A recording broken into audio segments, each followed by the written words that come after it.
Okay, hello and good afternoon.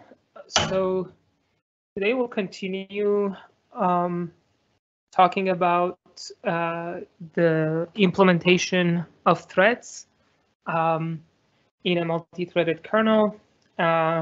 So let's go where we left off last time. So just to kind of remind you where we were, we talked about creating threads and in particular, we looked at context switching first, and then from there, we talked about what is needed to create new threads, because eventually we want to context switch to them. And then we sort of here talked about what function usually ends up calling a context switch or switch thread switch, which as we saw last time in your labs and in the lecture slides, we have this run new thread function that whenever we want to context switch, we call, and this guy basically kind of talks to the scheduler to see which TCB is in line to execute. And then once it has a TCB, if this TCB is different from the currently running TCB, then we call a thread switch, passing the current TCB and this new TCB. And then in thread switch, we basically do the context switching. And we never come back to this run new thread until after we context switch back to this thread. Once we do, we just start running it. So yeah, so again, this is the example we had, that you have this compute pi, which then iteratively calls thread yield, and probably this thread yield is some system library function which calls trap, basically a system call, which then start executing the kernel yield system call, and kernel yield at some point executes run new thread, right? And run new thread calls thread switch, and that's where we context switch. Okay, so here's another example, right? Let's say we have two functions that we want to run, function A and function B. And we're going to create two threads that run them, right? So each thread starts with A, and then A calls B, and then B calls yield in a loop. So let's look at this. So let's say thread A starts. So we have two threads, thread A and thread B. Let's say we start with thread A. So initially we push the stack frame for function A. Then function A is going to call function B. So we're going to push the context of B on the stack. And then B is going to call thread yield. This is, again, as I said, it's kind of like a system library function. And thread yield internally is going to call the system call and context switch to the kernel. So that's where we start running kernel yield system call, which then calls a run new thread. Run new thread calls thread switch. And at this point, we context switch to thread 2. And nothing now changes on thread A. So the kernel stack of thread A and user stack of thread 1, both of them will remain untouched because we're now context switching to thread B or thread 2. So again, thread 2 starts running, it calls A, it calls B, it calls thread yield, right? And the same happens. Now, here's the important part. Now, this run new thread, this time we're calling it, it's going to call thread switch, right? And after this thread switch, after we go to the thread switch, we're going to, let's say, context switch to thread 1, right? Where do we start? We start inside thread switch. So we go in the thread switch in the context of thread 2, and inside that we change the pointer. So SP, the SP register, is pointing to the top of the stack. So the top of the stack. So the stack is going downward. So that's the top of the stack. When we go inside thread switch, when we get out of it, the stack pointer will be pointing at this stack, because we're going to switch the stacks. Now, thread switch pops, run new thread pops, kernel yield pops, and we go back to our thread 1. But thread 1 is going to call thread yield again. So we're going to just push it back, and this cycle continues. Now we come back again. We're going to change SP from pointing to thread 1's kernel to thread 2's kernel, and then we start popping. And we go to thread 2, and this cycle continues. Okay.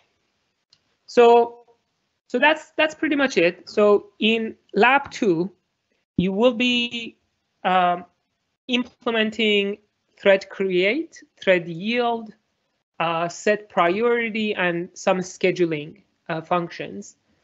So once we're done with P1, we'll release P2, and there are some starter code that you can look to get some ideas how to do it. But then you're going to be probably most of your efforts will be focused on the scheduling part. So let me go back. So in the part that, so this part where you call the scheduler to give you another TCB. So this is probably most of your focus in lab 2. So because we want you to implement a certain priority scheduling policy. So you have to, each TCB will have a priority. You're going to have some data structure to keep track of all the active TCBs, and then you're going to be looking at which one to run next. Okay.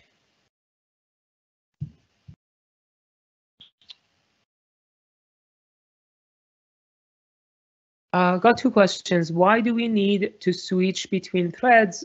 And another question says, why don't they just run concurrently? I assume that these 2 questions are from the same person. So if you have only a single CPU, right, you cannot run them concurrently. So at any given time, one of them can run on your CPU, and eventually you have to context switch to the other one. Now, even if you have multiple processes, right, look at this slide, right? So these are some numbers for you. You're going to be running these many threads and these many processes in your system, something like that. And you have probably 4 to 8 cores, right? So you basically have to time share your CPU. And if you want to time share your CPU, you're going to go around and give CPU time to different threads. So you will have to context switch between them. So hopefully that answers the question. Now,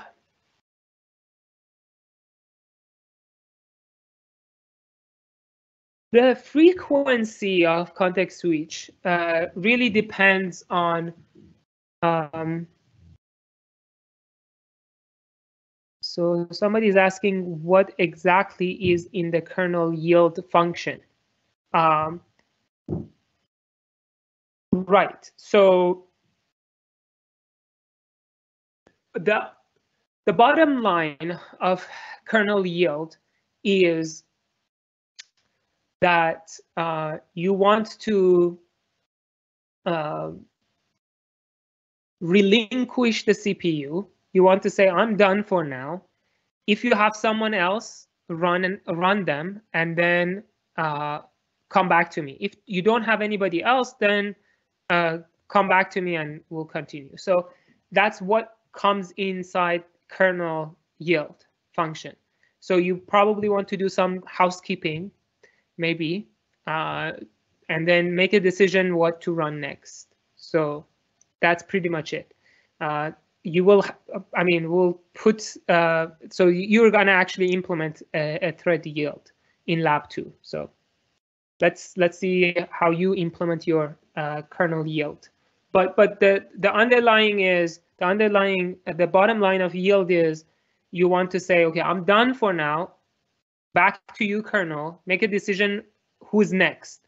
The next one could be, again, me. Let's say if there is nobody else in the system, or let's say if I have the highest priority in the system, and it could be somebody else. So that's what yield does. So eventually yield is going to call run new thread, and then run new thread is going to call the switch, the thread switch function. So looking at those numbers, you see that your system has a lot of threads. Excuse me.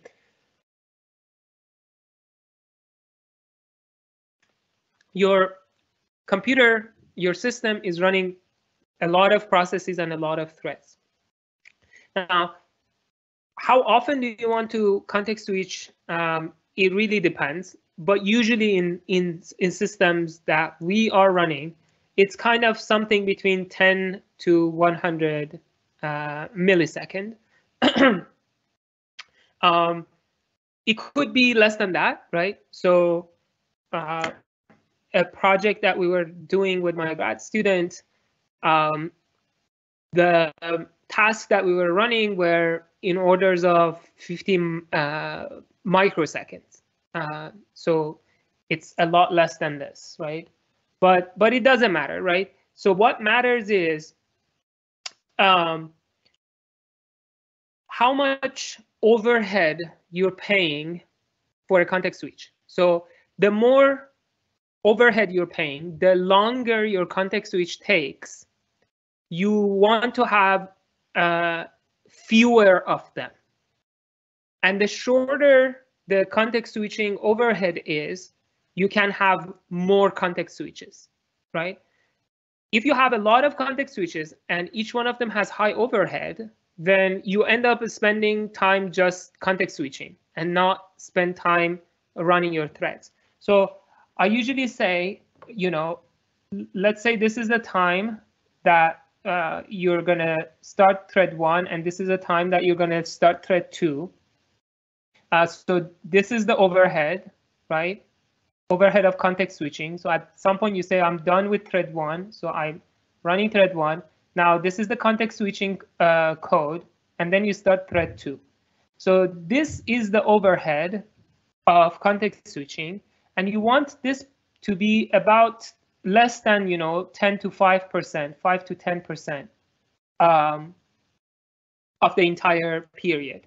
From 1 to 2, you want this context switching overhead to be negligible. Now, whatever your context switching overhead is, then you can set the frequency of context switches.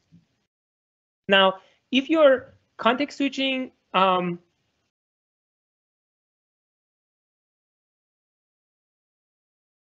between threads from the same process, so let's say you have 2 threads from the same process and you're context switching between them, the overhead is very low because you don't need to set up the memory. You don't need to set up the memory limits. You don't need to change the I/O. Everything is there. So because threads are sharing resources within the process, so you just context switch between threads with minimum overhead.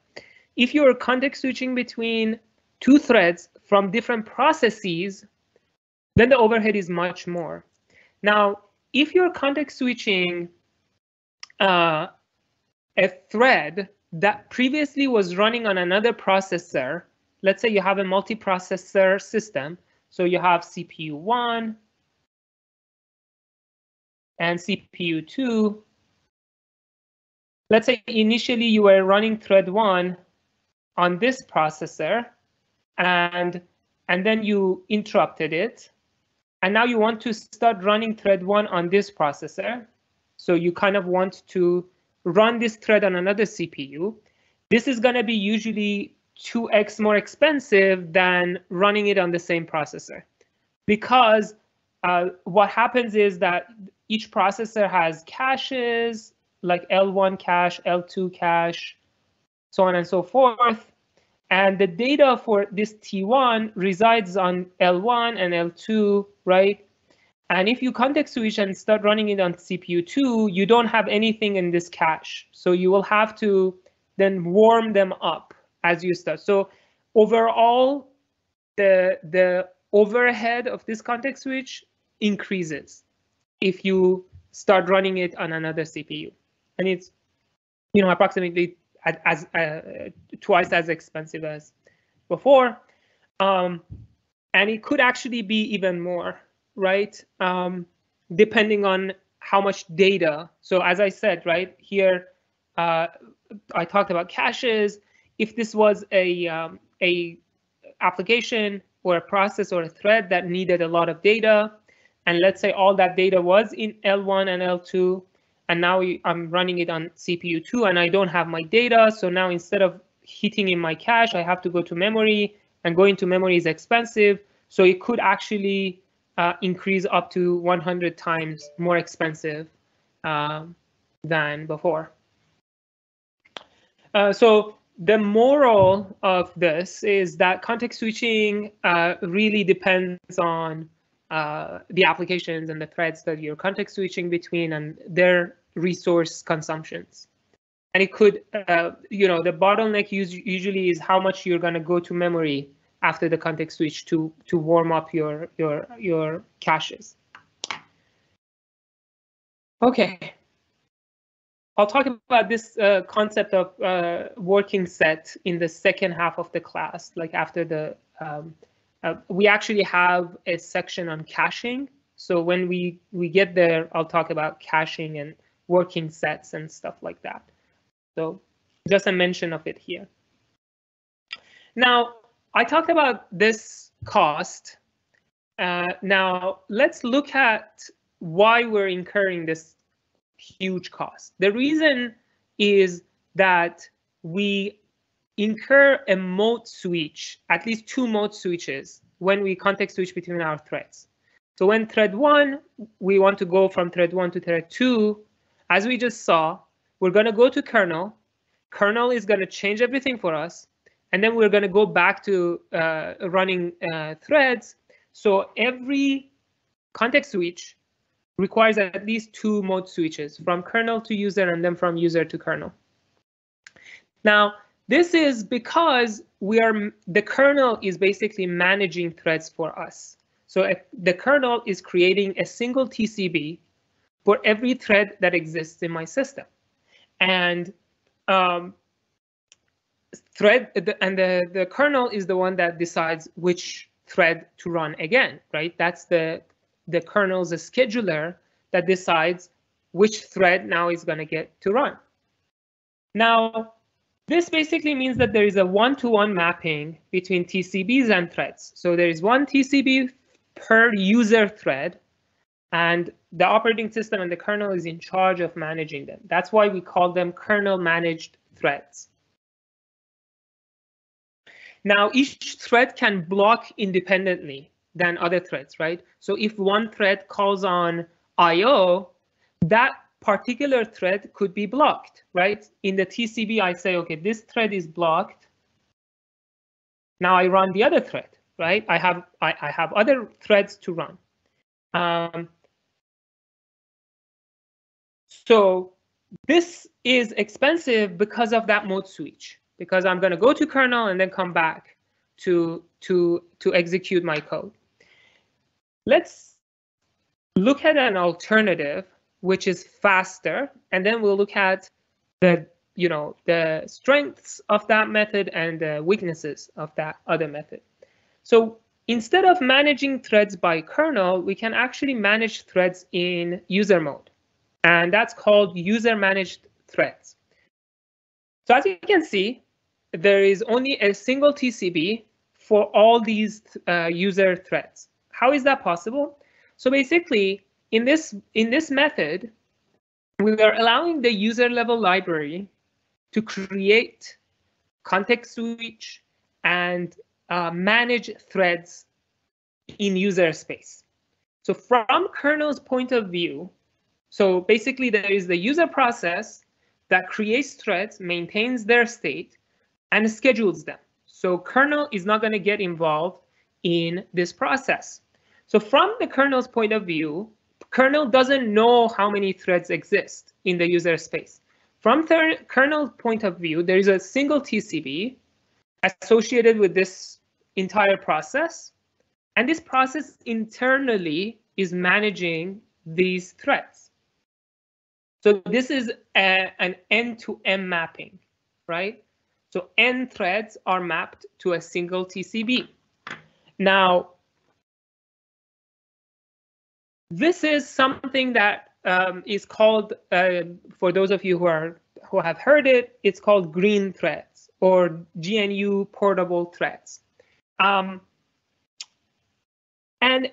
so the idea is, right, everything that we talked about so far in terms of context switching and choosing another thread, we can all do that in user space, right, without kernel's involvement. But let's see what kind of system we get if we do that in user space. So from kernel's point of view, kernel doesn't know how many threads exist in user space because it has only allocated a TCB to this process. And this process is basically managing its own threads without kernel's knowledge. What could go wrong or what could happen? Let's look at it. So in particular, I'm actually going to focus on the state of the process from the kernel's point of view. So from the kernel's point of view, as I said, there's only one TCB for this process. But then this process has internally a bunch of threads that it's managing. Now, it could well be that it's like this case. Well, inside this process, thread 3 is running, and thread 2 and thread 1 are not running, so they're ready to run. From kernel's point of view, this process is running, right? So this process is scheduled on the CPU, and internally, this process is running the code of thread 1. Now, what happens if the kernel suspends this process, right? Kernel doesn't have any idea about these internal states. So kernel looks at this process, it was running. Now I want to, let's say, context switch to another process. So I kind of suspend this process. I put it on the waiting list, or sorry, on the ready list, and I context switch to another process. Now internally, the process didn't get a chance to change the state of these threads, which is fine, right?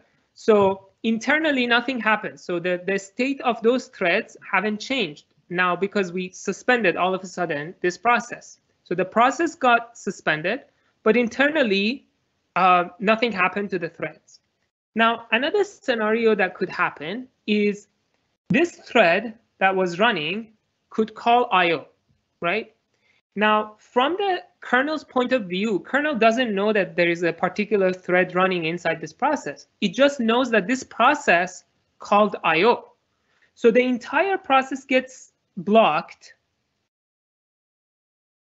and this will be the end result. So the entire process, even though internally we had these two other threads that we could have run, because kernel is not aware of them, kernel is just looking at this process and says, okay, this process has called IO, so I'm going to suspend it.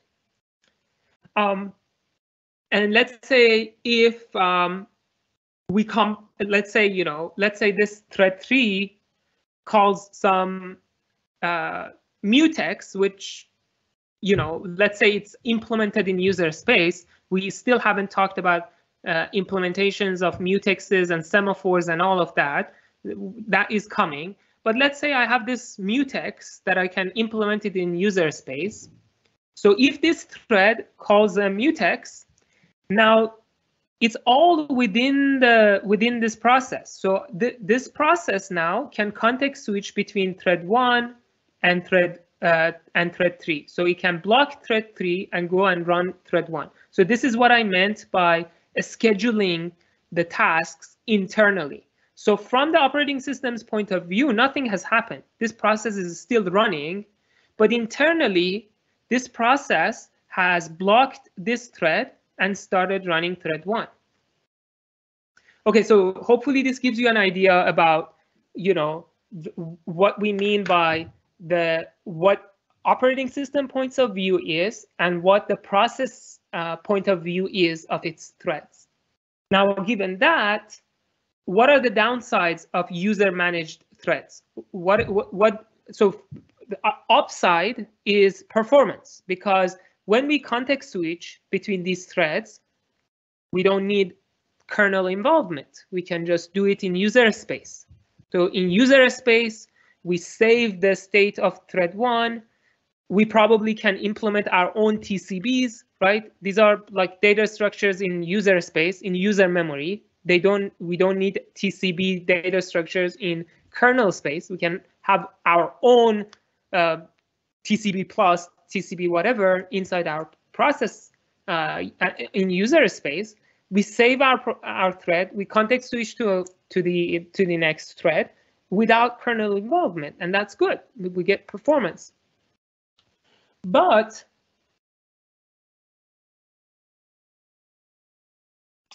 there is no free lunch. What are we sacrificing if we do that? So the sacrifice, the cost that we're paying, is basically the fact that the operating system doesn't know about these threads has costs. For example, the scenario where one of these threads called IO, we completely have to block this process because from the operating system's point of view, there is nothing to be done now. This process called IO, I don't know about the internal of this process, so I'm going to block it. Whereas in reality, I actually could have, executed another thread, but because operating system doesn't know, we can't expect anything. The other thing is, let's say you have multiple processors. Let's say you have multiple CPUs. From operating system's point of view, there is no point in allocating bunch of CPUs to a single thread, because single thread only needs a single CPU, right? What are you going to do if you have two CPUs assigned to a single thread? One of them is going to run your thread, the other one is going to just stay idle. But in reality, we could have actually used those CPUs if we could, because we had some other threads to run. But we can't because operating system has no idea about them. So it's going to be bad for, if you have a multiprocessor system. It's going to be bad if you have, if you get blocked. One alternative that is proposed is this scheduler activations, right? So these is like a middle ground. So in kernel managed threads, we had this one-to-one mapping, right? In user managed thread, we had this n-to-1 mapping. And in scheduler activations, we have this n-to-m mapping. So it allows, what happens is we're going to create some events, kernel events, and it's very similar to signal handling, right? So it's kind of like when something happens, right? Let's say an interrupt happens. Let's say IO comes, like the file you wanted. So the kernel can send a signal or event, in this case activations, to tell the process that this event happens, and then the process internally can context switch. Or for example, if one thread calls IO, the kernel can come back to the process and say, this event happened. So one of your threads called IO. What do you want to do? Do you want me to suspend you, or do you want to run something else? So we create this channel. So this is an extra work we have to do between our processes and kernel so that they can communicate. And the kernel can send signals to the user process, and user process can use those signals to schedule its threads more effectively and more efficiently. But at the end of the day, there is this. We're not going to get rid of this trade-off between performance and isolation. So if you want full isolation, you're going to lose some on performance. If you want full performance, you got to give up on isolation. So that's the bottom line. And just to put everything in perspective, there are we can categorize different operating systems by how many address spaces they support, first of all. So we could have a single address space or multiple address spaces. And now the second category is how many threads per address space. Now you could have one thread per address space or many threads, per address space. Now these are categories. Let's look at examples. So early days, MS-DOS and early Macintosh operating systems had this single address space and single thread per address space. So the entire system had a single address space. And I have to say, so we are here. So this one is us. Just to know, we have a single address space because all of our tasks basically share that address space. But we have many tasks. So we have a single address space, but many tasks. But let's get to it. So this usually embedded systems are here, right? Our system is kind of like an embedded system as well. And there are other examples that you can see. Now, traditional Unix systems are here, where they support multiple address spaces, but each address space has a single thread. And this is traditional Unix system. This is like early days of Unix. So the multiple address spaces means multiple processes. So they would support processes, but each process had a single thread. And bulk of today's operating systems sit here. So they support many processes, and within each process they support many threads. So that's like a general classification of operating systems, looking at the number of processes that they support and the number of threads per process. Let me answer some of the questions that you guys have asked. Okay, so at least 2 mode switches. What if you switch from user thread to kernel thread? Right, that would be one switch. But usually we're talking about user threads. So in that context that I was talking about going from one user thread to another user thread. So I said there are 2 mode switches, from kernel to user, and then we do some stuff in the kernel, and then we go from kernel to user.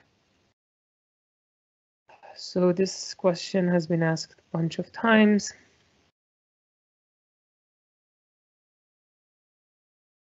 Oh, okay. So the reason for sending that question was because the student's system crashed. Okay, sorry for that. Okay, so now another question. Don't we have process control block 2 for the user process? What happens with the PCB in user managed threads? Right, so what I guess what I wanted to say is the picture I want you to always have in mind is this picture. Oh God.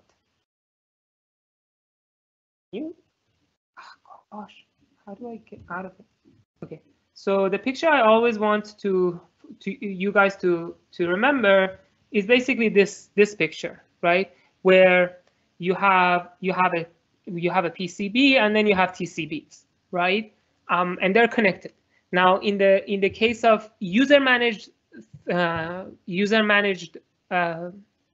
threads, you probably have a single PCB for this process, and then you have a single TCB, because from the point of view of kernel, this process has a single thread. But then internally, you're creating your own notions of threads. So you have your own data structures for your TCBs, right? But from kernel's point of view, so if I go here, there's also a PCB here, but it doesn't matter because this process has a single thread from the point of view of kernel, right? So I don't know what you mean by what happens to it, but it's there, right? Do the threads continue to run when the process is waiting? Of course not, right? So if the process gets blocked, in this case, the operating system puts it aside, right? The operating system doesn't schedule a blocked process. So all of them are gonna just sit idle, right?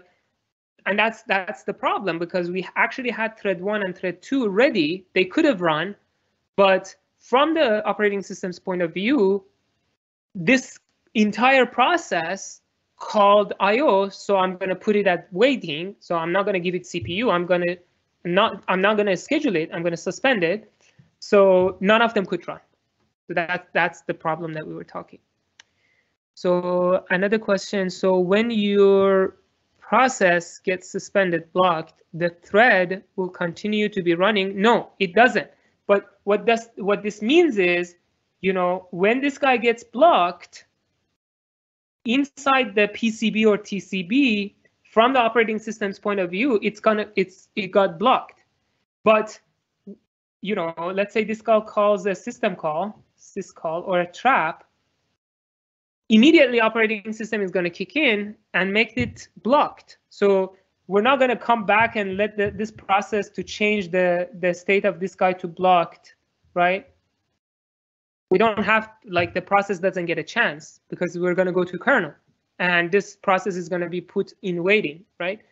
Later on, when we come back to it, the process could decide that, okay, I'm done with this thread, I'm going to go to another thread, right? So it's all managed by the process. The lag is over 2 minutes for me today. Sorry, I don't exactly know what's the reason. Okay. Okay, we saw about that. Okay, so the next portion of this lecture is going to be on implementing synchronization objects. In particular, we're going to implement mutexes, semaphores, and condition variables. So we're going to see, so hopefully I will do some reminders. In particular, we will have a tutorial where I run an example to just remind you of all the things that you were taught in 252.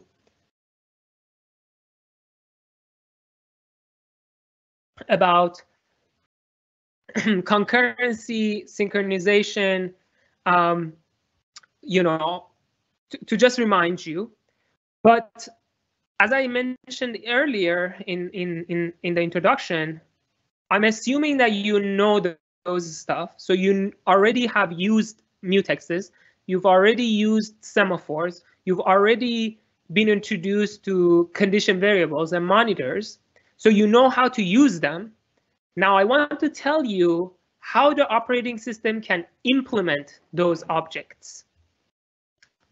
Okay, so that's going to be what we're going to talk in the reminder of this lecture. So just to give you a roadmap, we talked about how to create threads, how to context switch between threads. But if you remember, when you have a multi-threaded application, you always have this critical section that you probably want to protect. And you will have to use mutexes and semaphores and so on and so forth. So the next portion of the course, we'll talk about what kernel can provide to a programmer in terms of implementing different synchronization objects, implementing mutexes, implementing semaphores, and so on and so forth. Okay, so this is the whole picture, right? The programmer in the user program, we have some, some application that we want to run. Let's say the bounded buffer, or let's say producer consumer, or let's say, single writer, multiple reader problems. So we have all these, problems that require synchronization. And those usually use 1, 2, or 3 of these synchronization objects. So in your program, you're going to use mutex, you're going to use semaphores, you're going to use monitors, right? And now we want to implement those using certain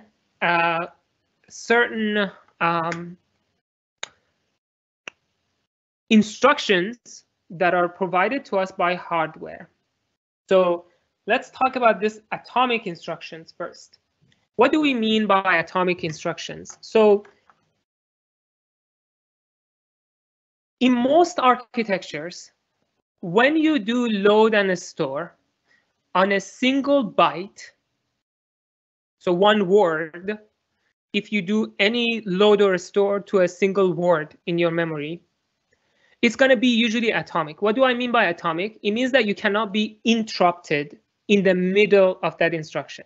So that instruction happens and you get interrupted after, if you are to be interrupted. So you can be sure that all those 8 bits change to what you want. You're not going to write 4 bits and get interrupted and then come back and write the rest of the 4 bits. So all 8 bits of the byte are going to be loaded or stored.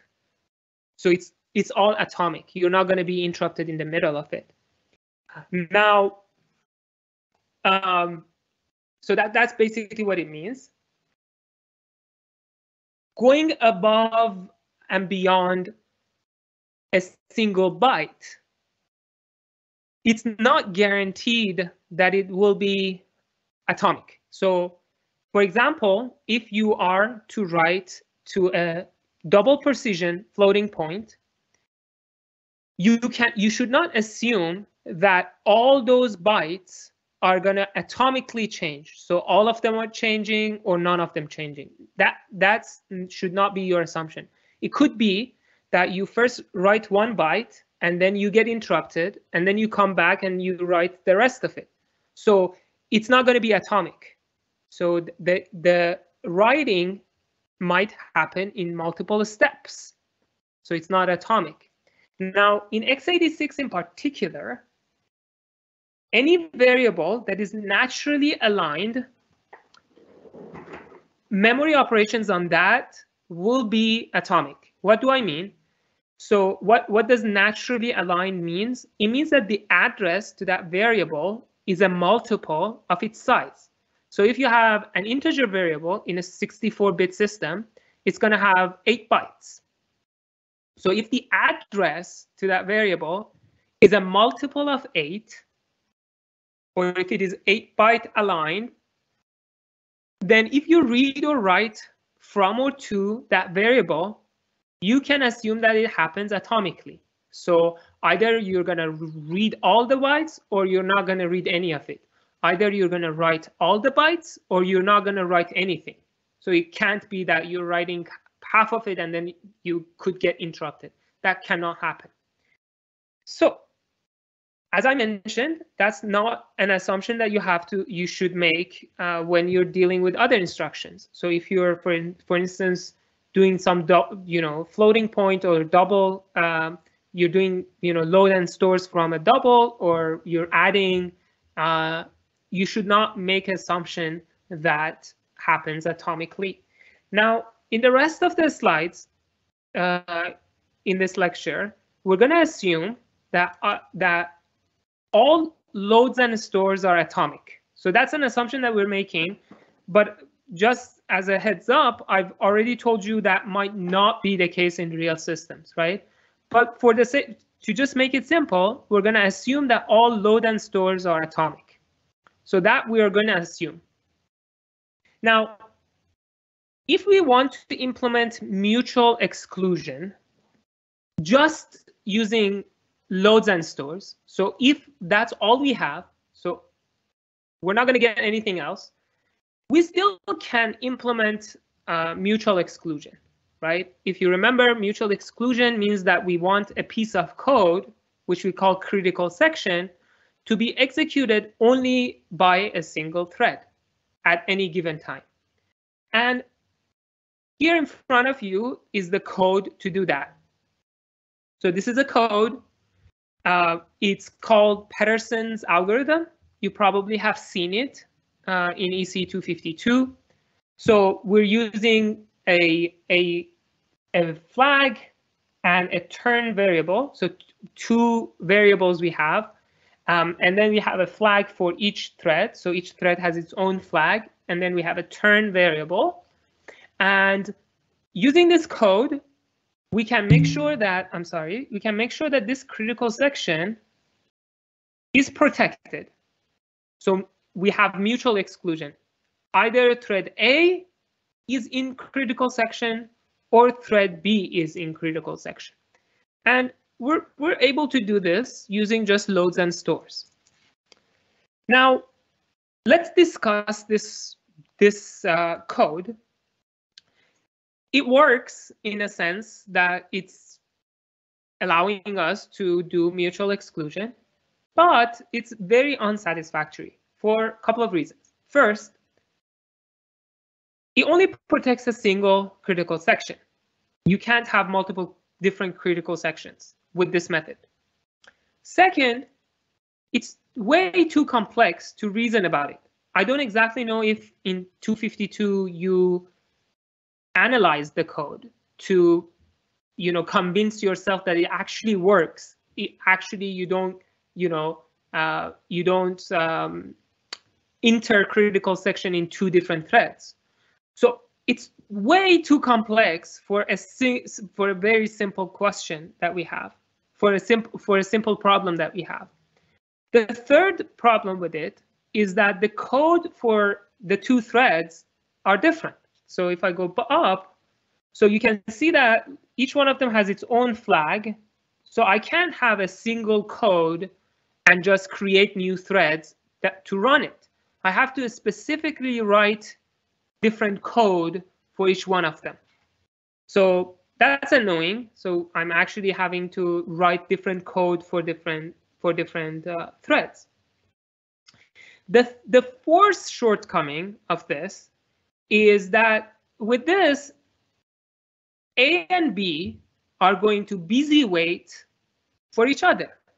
And let's say if you have so again, going up, you can see here that A and B are going to busy wait for each other. So if you have a single CPU and thread B has run, it has set its value to busy.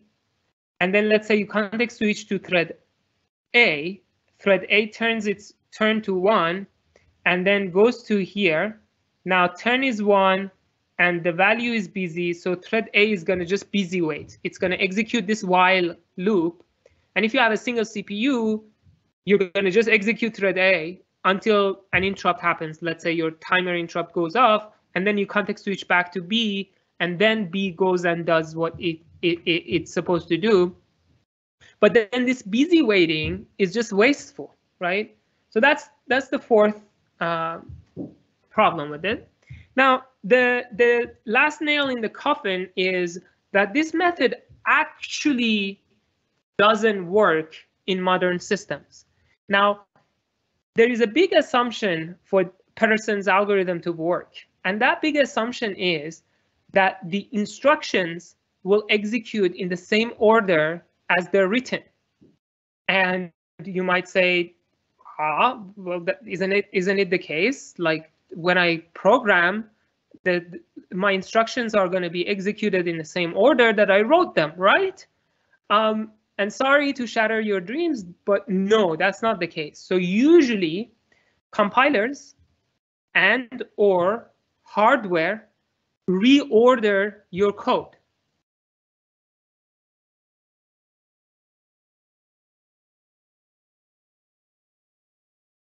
Oh, somebody is asking, having a hard time to see how that previous code achieves mutual exclusion. I assume that you have seen this, that this achieves mutual exclusion. To just give you an idea, right? It's like, mark this. So this says when A gets here, it waits here until B is done. The same with B. If B gets here, it will wait until A is done.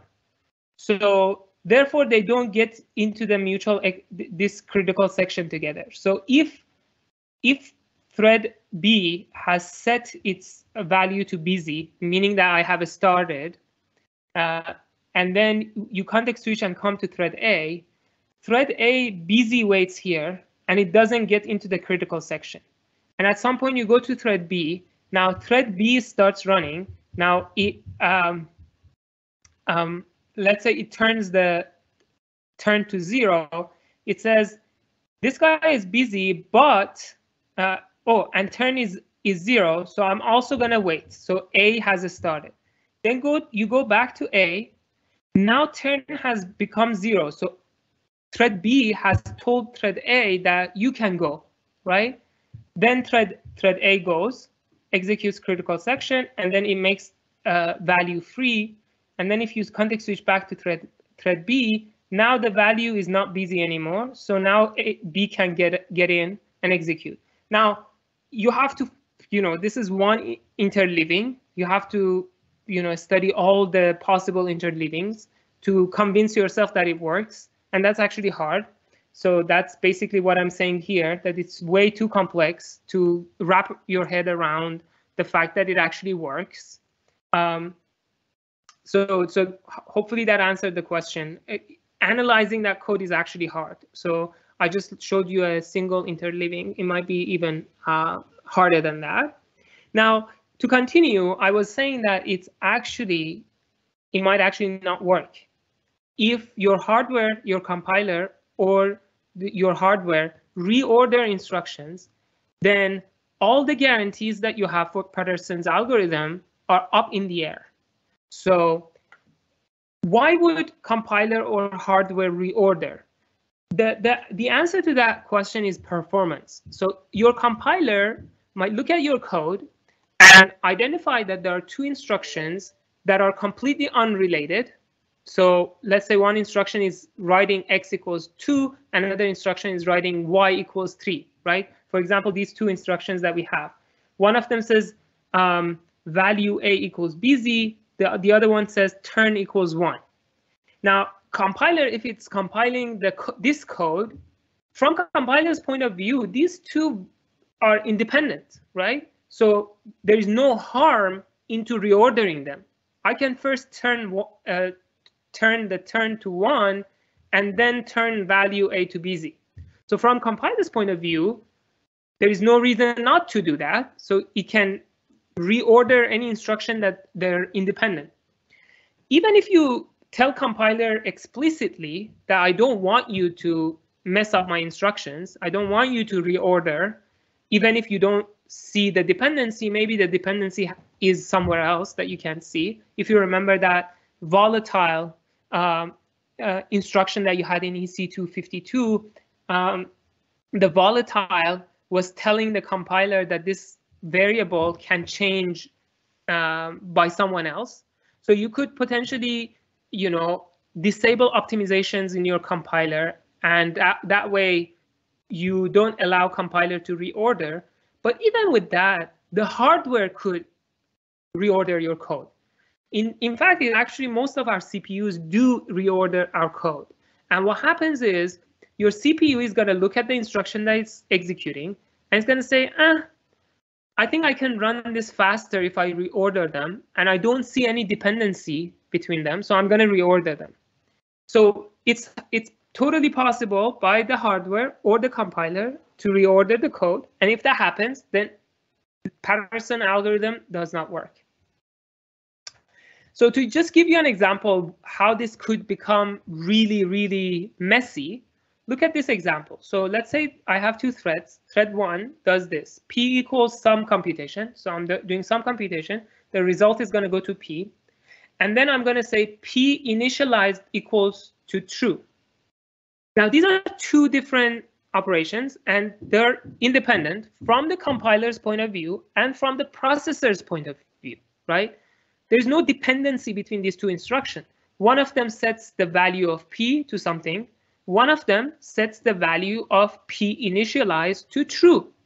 So both compiler and hardware see a reason to reorder them.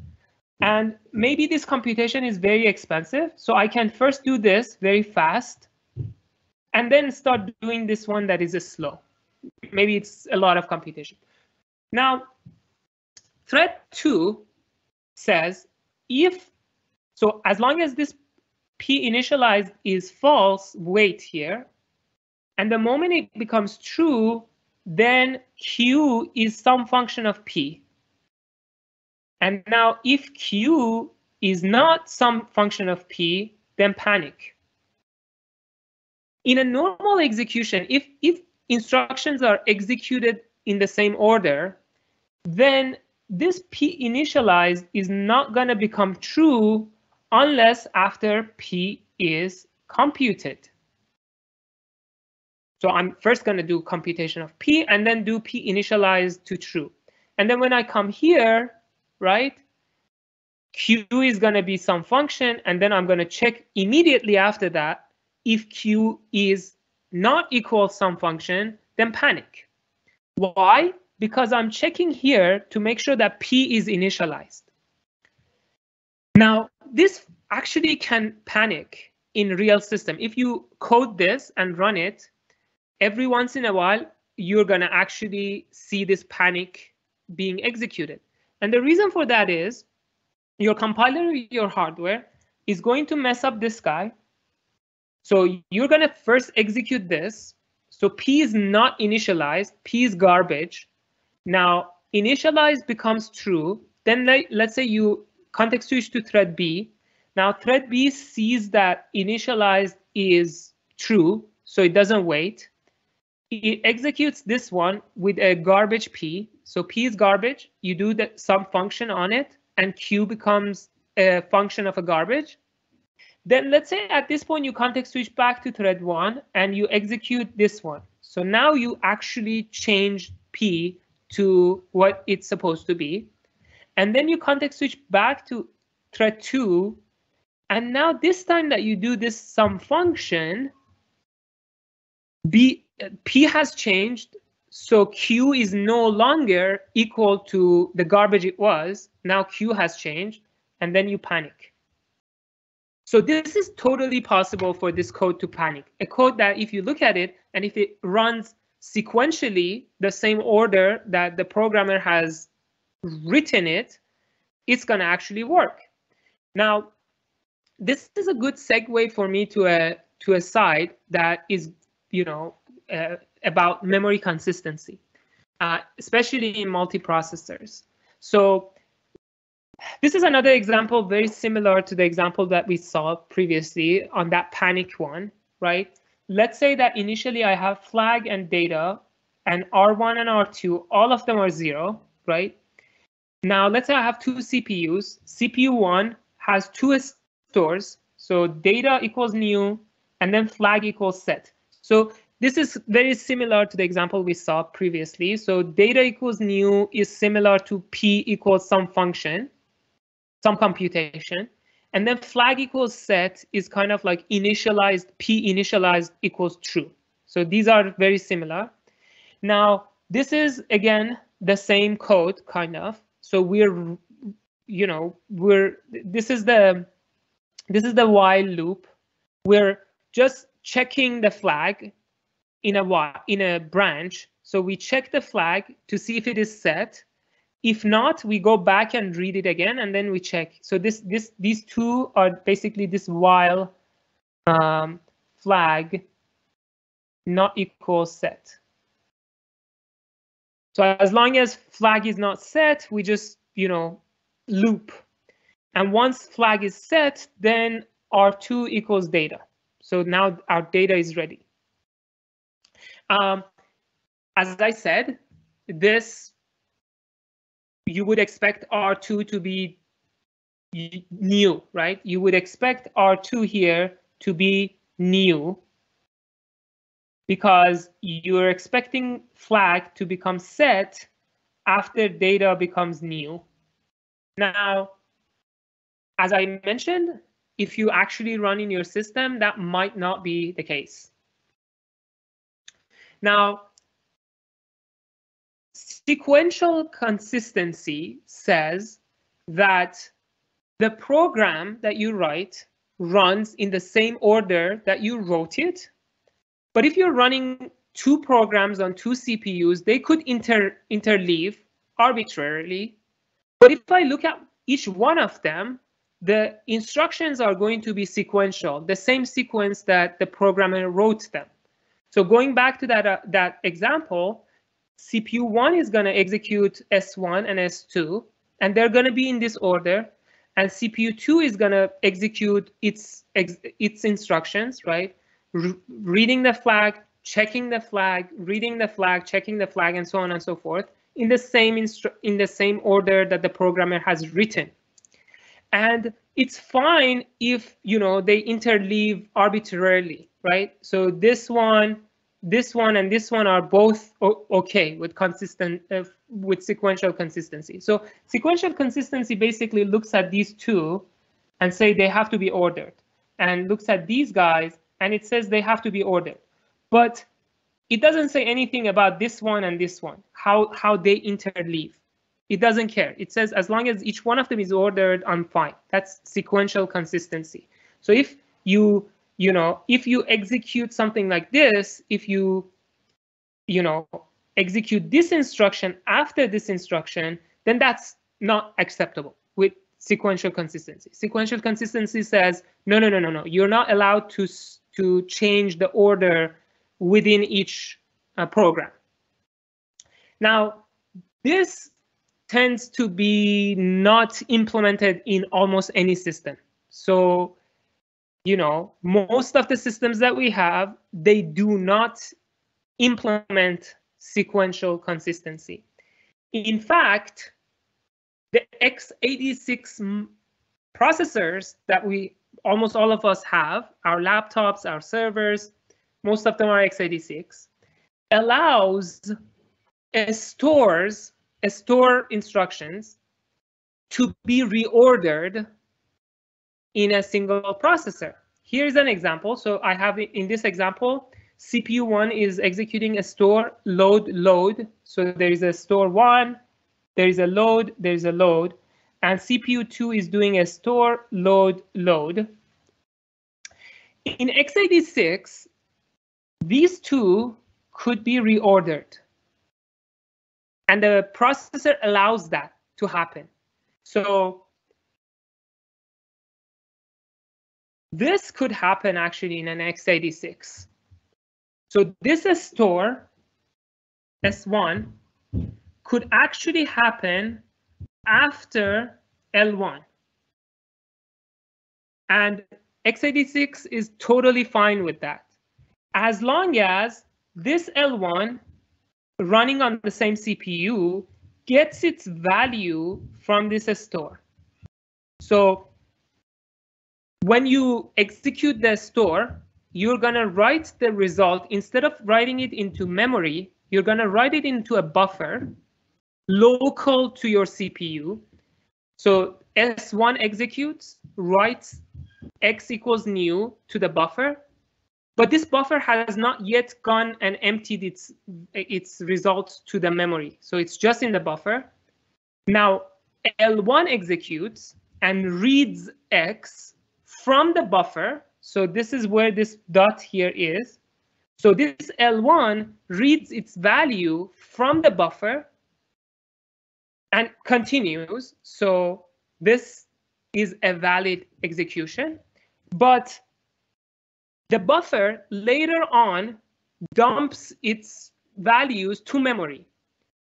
So here is that later on happening from the buffer writing to the memory. And as you can see, now we have a problem, because if I just look at the orders, memory orders, there is not only like I don't have those the sequential execution, but also I have like a total mess when I look at which instruction happens before which. So this is just a side for you guys to know that in your hardware, you're not going to be executing the same instructions at the same order that you have written. However, that being said, for the remaining of the slide, I'm going to assume that the codes will be executed in the same order, unless otherwise stated, right? So just for you to know, the Patterson algorithm, if you actually implement it in your x86 system, it might not work, even though like it technically should work if it executes in the same order. Now moving on from just using loads and stores, you probably remember using mutexes to implement mutual exclusion. So we had this mutex that we could lock it and unlock it, and that would allow us to ensure mutual exclusion. So when you have lock and unlock on a piece of code, then only one thread can get into it. You have mutual exclusion. Just as a reminder, the rules that we had is that every time you want to, modify, read or write the shared data, you should use mutual exclusion. So if you have threads that share data, you have to use mutexes to lock before you read or write. And whoever locks mutex should unlock it, right? You shouldn't lock it and then expect somebody else to come and unlock the mutex. You shouldn't throw the mutex to someone else to unlock it. That's a bad practice. It makes your code hard to understand. So whoever locks mutex should unlock it. And you should never, ever access shared data without using mutexes, without ensuring mutual exclusion. Let's look at an example where you might be sort of tempted to read data without locks. So here is an example. So I have this get p function. So I want to, let's say it's a single tone implementation. So I want to only have, so let's say this p is a pointer, right? Let's say I have this p star p equals null initially, and then I call p equals get p. And what I want to happen here is I want to, if p is null, I want to create an object p. And if p is not null, I want to return that object. So I don't want to create multiple p objects. I only want to have one p object. And every time I call get p, I want that to be returned. Now, you might be tempted. So this is one implementation. It says check p, see if it is not null. Sorry, see if it is null, then create it, right? Here I create p, so an object. So I allocate size and I set the fields, and eventually I set p to point to it, and then I return. But then if p is not null, just return it, right? And you might be tempted to call mutex lock after this if, right? After you check if p is not null, then go and create it. This p, let's say you have multiple threads now that all of them are going to call this get p, get p, get p. So this get p function is going to be called by multiple threads. Now, what's the danger? So let me actually first say why you would want this to be here. The reason you want this mutex lock to be here, probably you're tempted to put it here, is because you know that P is going to be set only once, right? So only one thread is going to create P, and from there on, P is not going to be null, and so everybody is going to use that P. So there is only one thread that is going to write P. If I bring this mutex, if I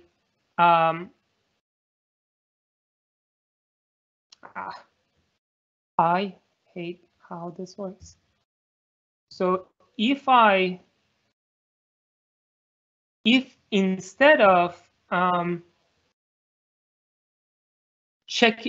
locking this mutex, if I move this mutex up here, if I first lock it and then check, then I'm paying, because this mutex.lock is expensive. Like locking the mutex is expensive, as we will see, because it's going to go to the kernel and a lot of things should happen. So it's expensive.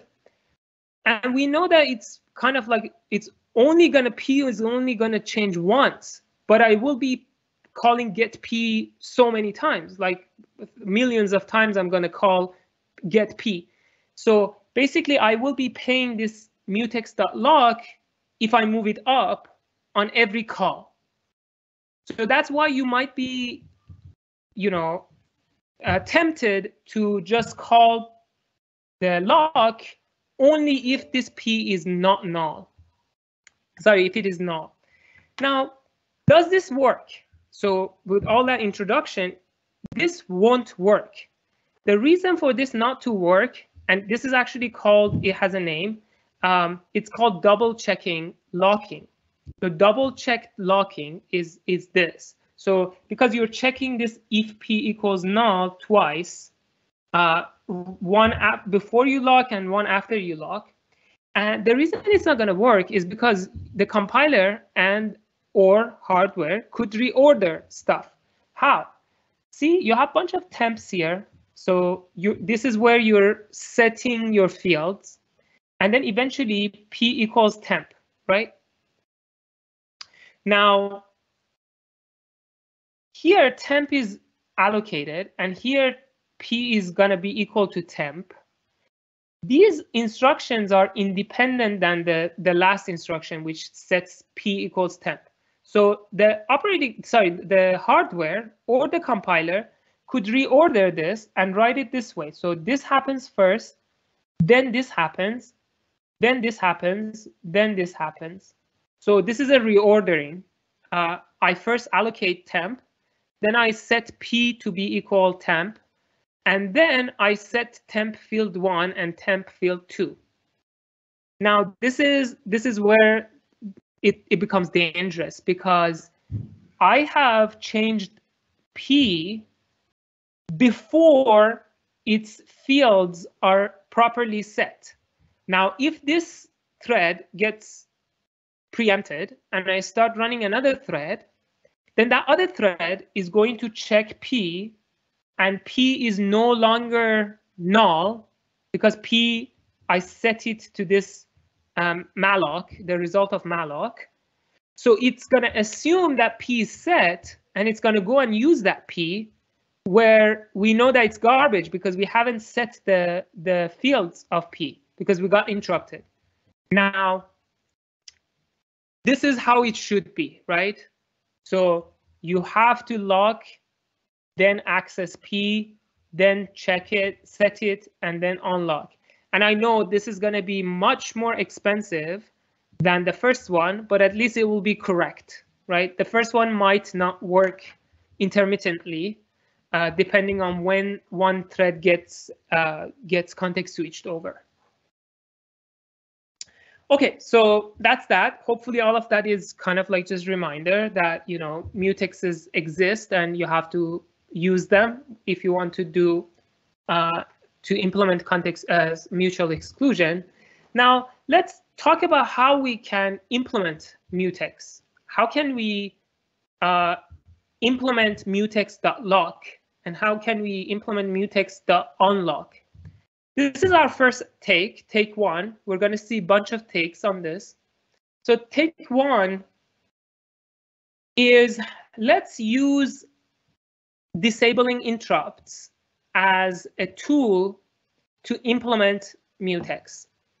Now, why disabling interrupts is kind of plausible? Well, if you remember, the reasons for you to get context switched is either your code calls a system call, or you cause an exception, or interrupts happen. Now, if I make sure that I don't call any functions, and I make sure that my code doesn't cause any exceptions, if I can disable interrupts, then my thread will never get preempted. And that's all we want, right? For mutual exclusion, we want only one thread to run the code, right? So if we can make sure that this thread is not going to be preempted. For now, let's assume that we only have a single CPU. So if I have only a single CPU, and I make sure that when my thread enters the critical section, it's not going to be preempted, then, well, by default, I have made sure that I have mutual exclusion, because the moment my thread enters the critical section, it's not going to be preempted. So it will be the sole executor inside critical section.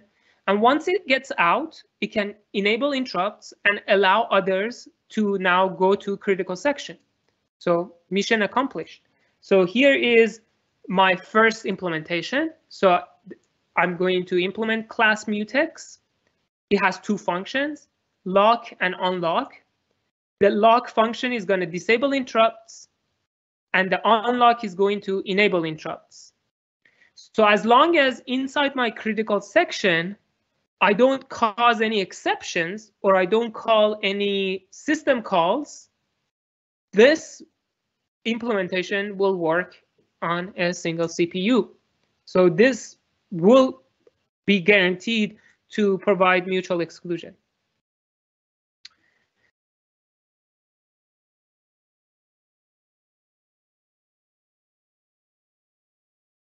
Yeah, so somebody is asking, how can another thread preempt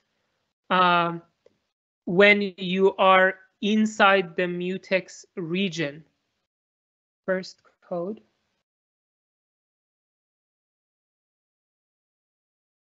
Oh, here, another thread cannot interrupt you, but let's say a timer interrupt goes off and operating system context switches to another thread, right? They don't preempt you, but the operating system can take control from you and give it to someone else, right?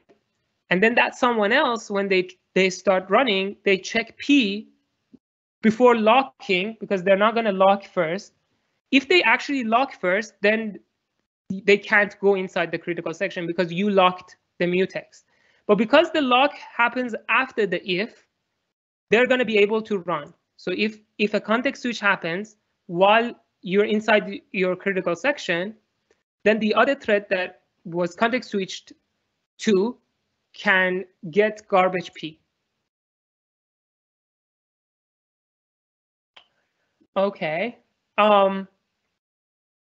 So I guess today I'm going to actually be on time and stop here. So this is the first implementation of mutex.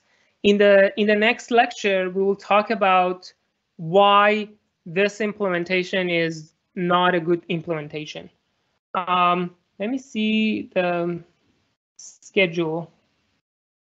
Right. Okay. Yeah. So there is no there won't be any tutorial. Sorry. Today was 25th. Yeah, so there will be a tutorial this Friday. So as you can see. So, okay. Let's stop here. So next lecture, we'll talk about why this implementation is not a good implementation. Thank you for sticking around, and thank you to those of you who are watching this lecture online. Take care, be safe. Talk to you on Thursday. Bye-bye.